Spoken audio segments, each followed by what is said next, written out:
नमस्कार, आप देख रहे हैं डीडी न्यूज। आपके साथ समाचार लेकर हाजिर हूं मैं संध्या शर्मा। आइए बुलेटिन की शुरुआत करें अब तक की हेडलाइंस के साथ। रक्षा मंत्री राजनाथ सिंह ने कहा, 5वीं पीढ़ी के लड़ाकू विमान बनाने की दिशा में आगे बढ़ रहा है देश। फ्रांस की कंपनी के साथ मिलकर होगा इंजन निर्माण का काम।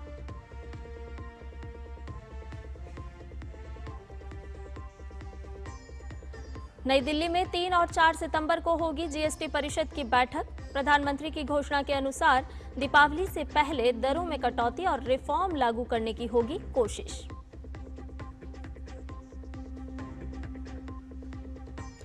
ट्रंप ने फिर दी रूस पर प्रतिबंध और टैरिफ लगाने की धमकी। यूक्रेन में शांति समझौता करने के लिए दिया 2 सप्ताह का समय।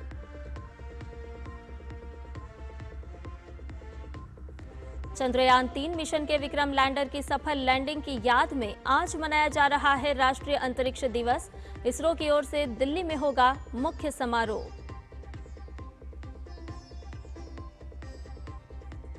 और कोलकाता में आज डुरंड कप का खिताबी मुकाबला। नॉर्थ ईस्ट यूनाइटेड का डायमंड हार्बर से होगा सामना।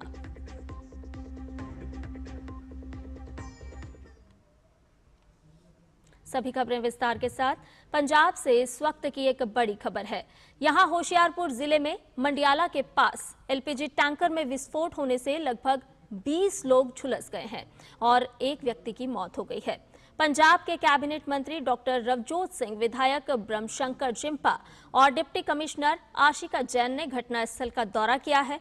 गंभीर रूप से घायल मरीजों को रेफर किया गया है और बाकी का इलाज सिविल अस्पताल में चल रहा है।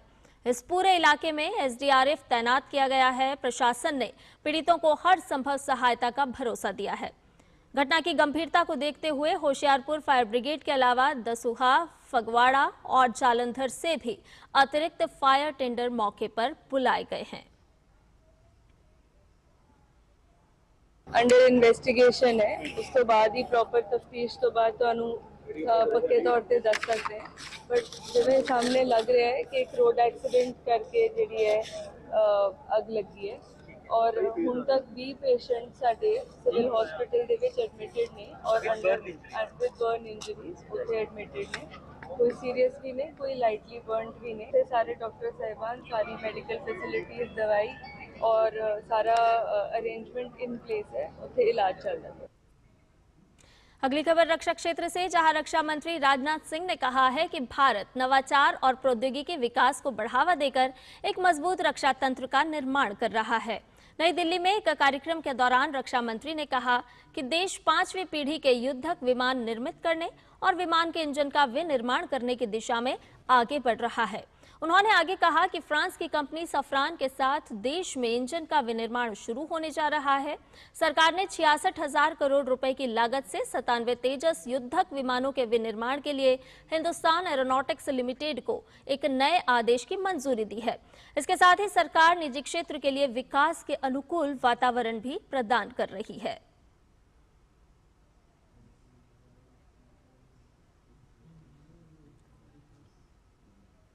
सेमिकॉन इंडिया 2025 का आयोजन अगले महीने 2 से 4 सितंबर तक नई दिल्ली के यशोभूमि में होगा, जिसका उद्घाटन प्रधानमंत्री नरेंद्र मोदी करेंगे। सेमीकंडक्टर और इलेक्ट्रॉनिक्स इंडस्ट्री से जुड़े भारत के इस सबसे बड़े आयोजन में 33 देशों के प्रतिनिधि शामिल होंगे। यहाँ प्रदर्शनी में दुनिया भर की 350 से ज्यादा कंपनियों के स्टॉल लगाए जाएंगे। इलेक्ट्रॉनिकी और सूचना प्रौद्योगिकी मंत्रालय के सचिव एस कृष्णन ने कहा कि वाणिज्यिक उपयोग के लिए भारत का पहला चिप इस साल के अंत तक बनकर तैयार हो जाएगा।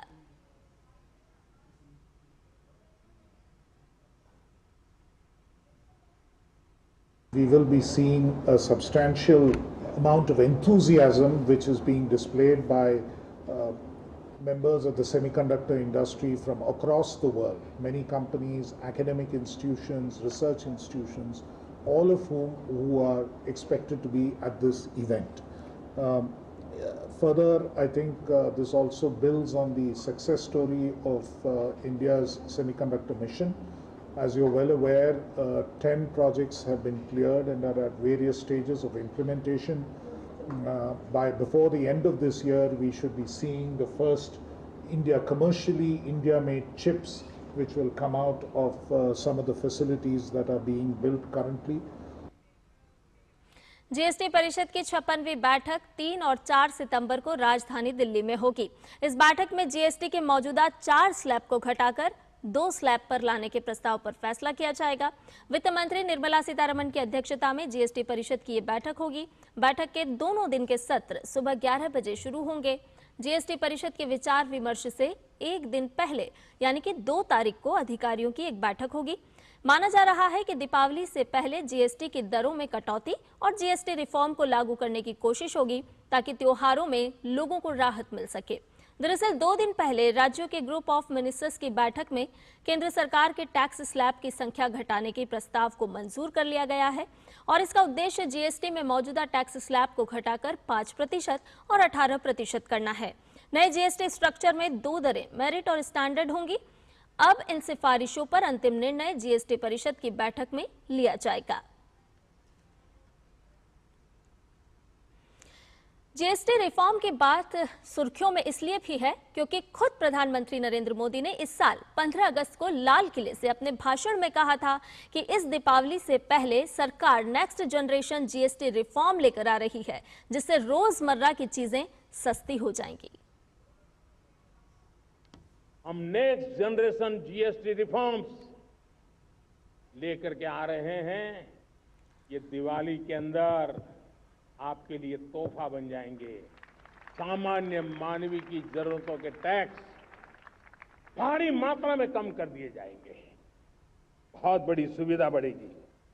हमारे एमएसएमई, हमारे लघु उद्यमी, इनको बहुत बड़ा लाभ मिलेगा। रोजमर्रा की चीजें बहुत सस्ती हो जाएगी और उससे इकोनॉमी को भी एक नया बल मिलने वाला है। प्रधानमंत्री नरेंद्र मोदी ने कल कोलकाता में करोड़ों रुपए के विकास परियोजनाओं की शुरुआत की। इस दौरान उन्होंने एक जनसभा को भी संबोधित किया और कहा कि पश्चिम बंगाल में घुसपैठ से जुड़े खतरे पर चिंता जताई जा रही है। पीएम ने कहा कि आज तो विकसित और संसाधन संपन्न देश भी घुसपैठियों के खिलाफ मुहिम चला रहे हैं। पीएम ने कहा कि घुसपैठियों को हम भारत में नहीं रहने देंगे।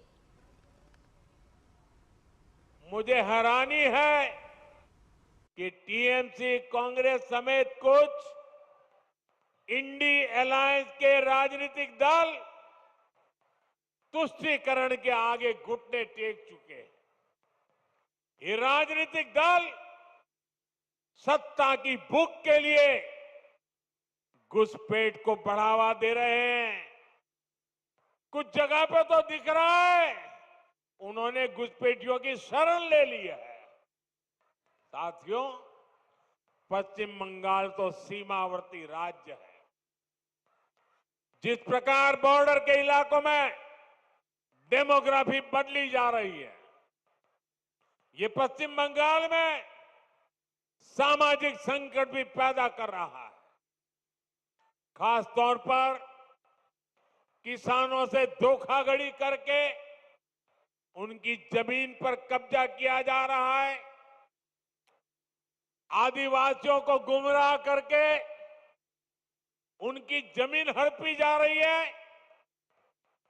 देश ये सहन नहीं कर सकता। इसको रोकना ही होगा। इसलिए इस बार लाल किले से मैंने घुसपैठ के खिलाफ विशेष डेमोग्राफी मिशन की घोषणा की है। जो लोग सिर्फ यहां हमारे लोगों की रोजी रोटी छीनने आए हैं, जो फर्जी तरीके से कागज बनाकर रुक गए हैं, उनको यहां से जाना ही होगा।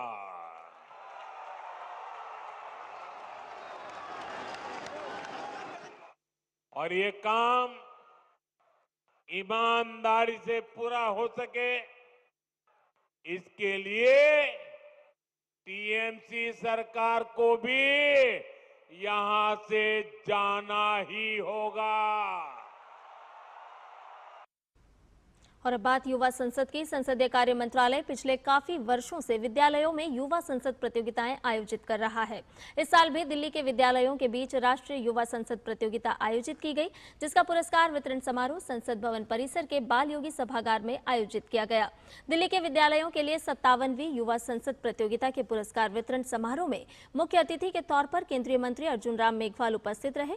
युवा संसद प्रतियोगिता में दिल्ली के यमुना विहार के सर्वोदय बालिका विद्यालय की छात्राओं ने पहला पुरस्कार हासिल किया। पार्लियामेंट की प्रोसीडिंग्स, पार्लियामेंट में डिबेट के रूल्स, उसके बारे में जो हमारी यंगर जनरेशन है वो बहुत सीखती है। पहले ये स्कूल में प्रोग्राम होता है, फिर इसका कंपटीशन होता है, उसमें जो विनर होते हैं उनको हम यहाँ बुलाते हैं। तो ये बहुत महत्वपूर्ण प्रोग्राम है। एक पार्लियामेंट्री सिस्टम को या पार्लियामेंट्री प्रोसीडिंग को या जो पार्लियामेंट में डिबेट होती है उसको यंगर जनरेशन तक पहुंचाने का ये बहुत महत्वपूर्ण प्रोग्राम है हमारे पार्लियामेंट्री अफेयर्स मिनिस्ट्री का। हम स्वच्छता की, पर्यावरण संरक्षण की जब हम शपथ दिलाते हैं तो हमारा जो जिसको हम प्रधानमंत्री जी ने लाइफ कहा है, इन्वायरमेंट को प्रोटेक्ट करने का, ये भी यंगर जनरेशन में बहुत शानदार भाव जाता है। संसद से पारित और राष्ट्रपति द्रौपदी मुर्मू से मंजूरी मिलने के बाद online gaming promotion and regulation bill 2025 अब कानून बन गया है। कानून बनने के बाद उन परिवारों में राहत महसूस की जा रही है जिनकी जिंदगी ऑनलाइन गेमिंग की वजह से प्रभावित हो रही है। ऐसी ही एक खबर है महाराष्ट्र के धाराशिव से, जो आपको सोचने पर मजबूर कर देगी कि कैसे ऑनलाइन गेमिंग खेलने से जान की दुश्मन बन जाती है। ये देखिए हमारे इस खास रिपोर्ट को। महाराष्ट्र के धाराशिव के रहने वाले 29 वर्षीय युवक लक्ष्मण मारुति जाधव को ऑनलाइन गेमिंग की ऐसी लत लगी कि वो कर्ज में डूबता चला गया। अंत में कोई रास्ता नहीं दिखने के बाद लक्ष्मण ने अपनी पत्नी तेजस्विनी और 2 साल के बेटे को जहर देकर मारने के साथ साथ फांसी लगाकर आत्महत्या कर ली। इस घटना से जहां एक ओर पूरा गांव स्तब्ध रह गया, वहीं ऑनलाइन गेमिंग के मंडराते खतरे को लेकर चर्चा भी जोर पकड़ती चली गई। ग्रामीणों के अनुसार लक्ष्मण जाधव ने कर्ज के कारण अपनी 1 एकड़ की जमीन और गांव में एक भूखंड बेच दिया था। इसके बाद भी वो कर्ज से मुक्त नहीं हो पाया। लक्ष्मण मारुति जाधव उनका नाम था। ऑनलाइन गेम में वो बहुत फंस गया था और उसने पूरा घर का आत्महत्या कर दिया। वो पूरे अपने पत्नी के साथ, वो छोटा बच्चा था, उसको भी उसने लेके पूरा घर उद्ध्वस्त हो गया। और ये केंद्र शासन ने जो निर्णय लिया है वो मोदी साहब और अमित शाह साहब ने वो भी अच्छा निर्णय लिया है। पुलिस सूत्रों के मुताबिक लक्ष्मण को ऑनलाइन गेम की लत थी। जाधव ट्रैक्टर चलाता था और 3 साल पहले उसने गांव की ही तेजस्विनी से प्रेम विवाह किया था। उनका 2 साल का एक बेटा था। एक रात उसने गहरे अवसाद में अपने परिवार को खत्म करने के साथ साथ खुद को भी खत्म कर लिया। धाराशिव की तरह महाराष्ट्र में कई जगहों पर ऐसी खबरें आती रही हैं। ऐसे समय में जब महाराष्ट्र और देश भर से ऑनलाइन गेमिंग के एडिक्शन को लेकर वारदात या सुसाइड की खबरें आती है, इस तरह का कानून न केवल डिजिटल प्लेटफॉर्म को प्यूरिफाई करेगा बल्कि कई सारी इनोसेंट लाइफ्स को भी बचाएगा। अपने सहयोगी आनंद श्रीवास्तव के साथ में योगेश कुमार शीतल, दूरदर्शन समाचार, महाराष्ट्र। बुलेटिन में आगे बढ़ेंगे, लेकिन उससे पहले रुक रहे एक छोटे से ब्रेक के लिए। आप बने रहिए हमारे साथ।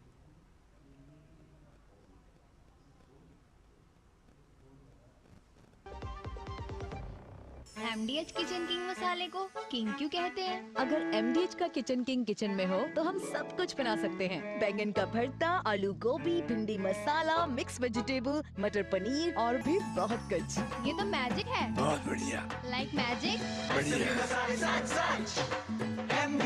MDH। पता है, I was a bright student. कुछ करना चाहती थी, कुछ बनना चाहती थी। आप अपना खुद का स्टार्ट कीजिए ना। खुद का बिजनेस, पर उसमें पैसे तो बहुत लगेंगे ना। Zero investment. Zero investment? हाँ, आई एम डूइंग इट। मैं एक प्रिंसिपल मैडम,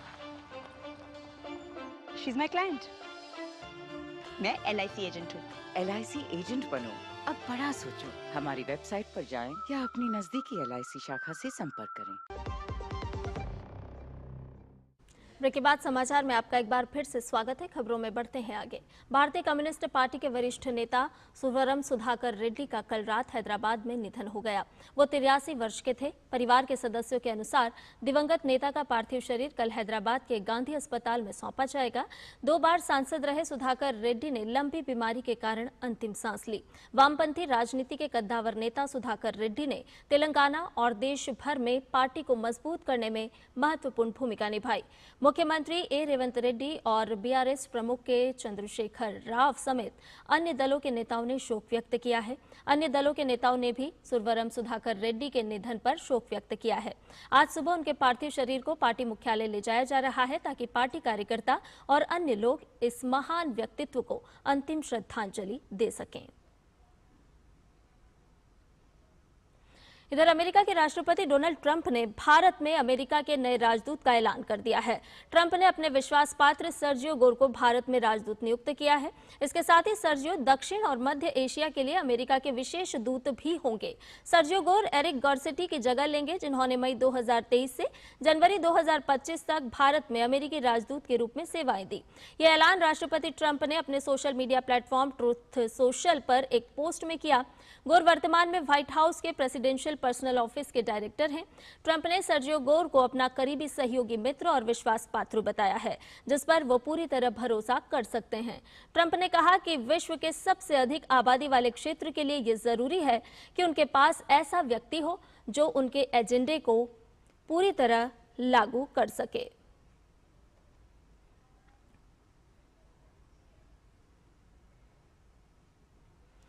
अमेरिकी राष्ट्रपति डोनाल्ड ट्रंप ने यूक्रेन को एक बार फिर धमकी दी है। ट्रंप ने कहा है कि अगर यूक्रेन में 2 हफ्ते में शांतिपूर्ण समाधान की दिशा में कोई प्रगति नहीं होती है तो वो रूस पर प्रतिबंध और टैरिफ में से कुछ एक या फिर दोनों लगा देंगे।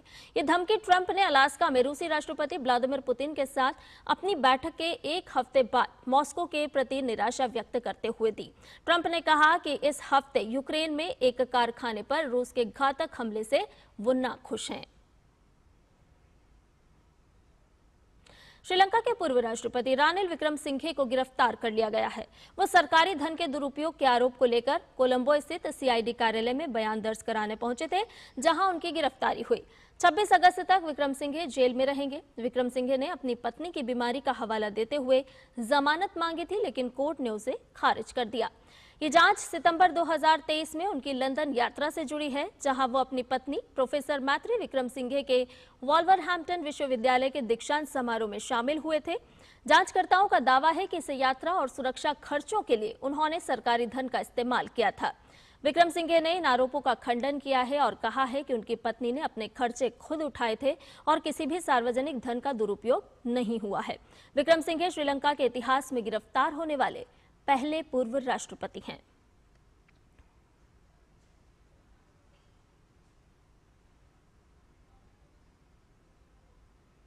कोलकाता में जापान के उप उच्चायुक्त अशिदा कात्सुनोरी ने डीडी न्यूज के संवाददाता तापस भट्टाचार्य से खास बातचीत की है।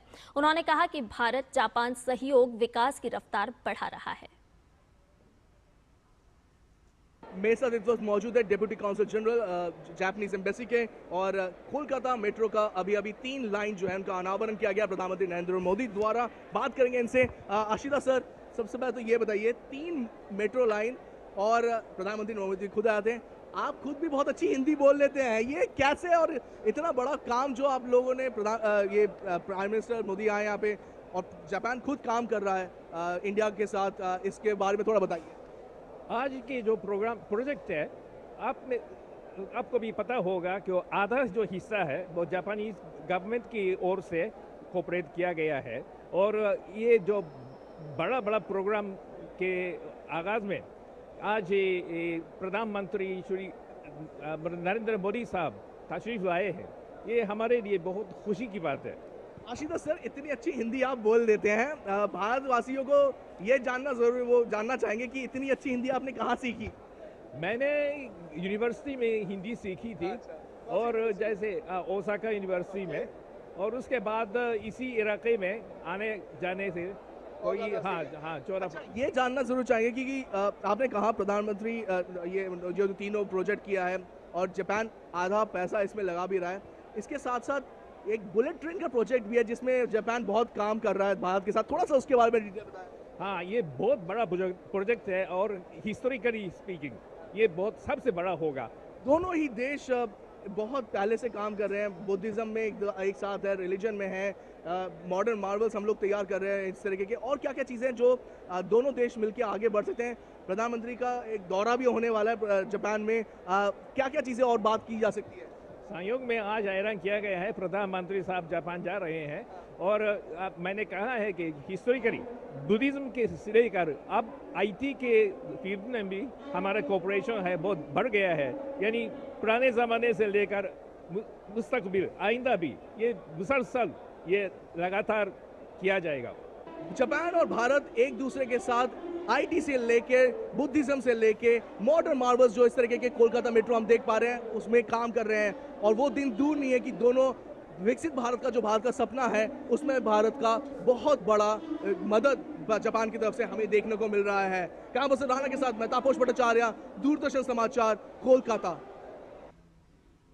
और उत्तराखंड से इस वक्त एक बड़ी खबर आ रही है। जी हां, आपको बता दें कि चमोली जिले के थराली क्षेत्र में बादल फटने की सूचना है। आपको बता दें ये बड़ी खबर आ रही है जहां थराली तहसील के टुनरी गदेरा में बादल फटा है। ये बड़ी खबर जहां उत्तराखंड में एक बार फिर प्राकृतिक आपदा देखने को मिल रही है। तहसील परिसर में कुछ गाड़ियां भी मलबे में दब गई हैं। तो थराली तहसील के अंतर्गत टुनरी गदेरा में बादल फटने की सूचना है। एसडीआरएफ की टीम गौचर से घटना स्थल के लिए रवाना हो चुकी है। अलग अलग एजेंसी रवाना हो चुकी हैं। थराली सागवाड़ा मार्ग भी बंद कर दिया गया है। तो इस वक्त की एक ये बड़ी खबर आ रही है जहां एक व्यक्ति के लापता होने की भी खबर है। सागवाड़ा गांव में एक व्यक्ति के मलबे में दबने की खबर भी सामने आ रही है। चमोली जिले में रात भर से बारिश हो रही है, बारिश थमने का नाम नहीं ले रही है और उसकी वजह से एक बार फिर बादल फटने की ये खबर है। 21 से अधिक लिंक मार्ग भी इसकी वजह से बाधित हो चुके हैं। घरों में भी मलबा पहुंच गया है। तहसील परिसर में कुछ गाड़ियां भी मलबे में दबी हैं।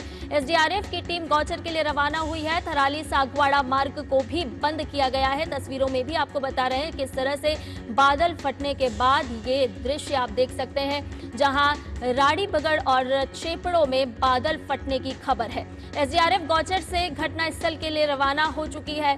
घरों में मलबा घुस चुका है। बचाव और राहत कार्य लगातार जारी है। तो एक बार फिर बादल फटने की खबर ये सामने आई है जो चमोली जिले में एसडीआरएफ की टीम गौचर से घटना स्थल के लिए रवाना हो चुकी है। लोगों के लापता होने की भी खबर है। तहसील परिसर में कुछ गाड़ियां भी मलबे में दब गई हैं और इसकी वजह से मार्ग को भी बंद करना पड़ा है। वहीं स्कूलों में भी छुट्टी घोषित की गई है। तो सागवाड़ा गांव में एक व्यक्ति के मलबे में दबने की भी खबर आ रही है। थराली सागवाड़ा मार्ग को बंद किया गया है। ये प्राकृतिक आपदा जहां लगातार बारिश हो रही थी और उसके बाद बादल फटने की घटना। चमोली जिले में रात भर से बारिश हो रही है और बारिश के प्रभाव के चलते बादल फटने की घटना है। 21 से ज्यादा लिंक मार्ग भी इसकी वजह से बाधित हुए हैं जहां पेड़ गिरे हैं, मार्ग अवरुद्ध हो चुके हैं। और चमोली के थराली में बादल फटने की एक बड़ी घटना सामने आ रही है जहां थराली तहसील के टुनरी गदेरा में बादल फटा है। तो बादल फटने से कई वाहन भी मलबे में फंसे हैं। राहत और बचाव कार्य लगातार जारी है। तस्वीरों में भी आपको बता रहे हैं किस तरह से देर रात झमाझम बारिश के चलते बादल फटने की ये घटना हुई। घरों में मलबा घुस गया। राहत और बचाव का काम लगातार किया जा रहा है। दृश्यों में भी देख सकते हैं देर रात पेड़ किस तरह से गिरे, बादल फटे और उसके बाद एसडीआरएफ की टीम भी गौचर से घटना स्थल के लिए रवाना हो चुकी है। लगातार राहत और बचाव कार्य किया जा रहा है। तो थराली सागवाड़ा मार्ग भी इसकी वजह से बंद किया गया है। एसडीआरएफ की टीम, एनडीआरएफ की टीम लगातार काम कर रही है। राहत और बचाव का कार्य लगातार जारी है। तो थराली तहसील के अंतर्गत टुनरी गदेरा में बादल फटने की ये खबर है। तहसील थराली परिसर में काफी मलबा पहुंचा और घरों में भी मलबा पहुंच गया जिसकी वजह से राहत और बचाव कार्य लगातार किया जा रहा है। 21 से ज्यादा लिंक मार्ग ऐसे हैं जो बाधित हुए हैं। दृश्यों में भी आप देख सकते हैं किस तरह से तमाम एजेंसीज राहत और बचाव कार्य में लगी हुई है। तो देर रात झमाझम बारिश हो रही थी उत्तराखंड में और उसके बाद चमोली जिले में ये बादल फटने की घटना हुई जहां कई वाहन भी मलबे में दब गए हैं। झमाझम बारिश का दौर जारी जिसकी वजह से राड़ी बगड़ और चेपड़ों में बादल फटने की ये खबर है। देर रात से झमाझम बारिश हो रही थी जिसके बाद बादल फटने की खबर। घरों में मलबा घुस गया। राहत और बचाव कार्य लगातार किया जा रहा है। एसडीआरएफ की टीम को भी रवाना किया गया है घटनास्थल के लिए। कुछ लोगों के लापता होने की भी खबर सामने आ रही है। थराली सागवाड़ा मार्ग भी बंद किया गया है। वहीं 12वीं तक के सभी स्कूलों और आंगनबाड़ी केंद्रों में भी छुट्टी घोषित की गई है सुरक्षा के मद्देनजर।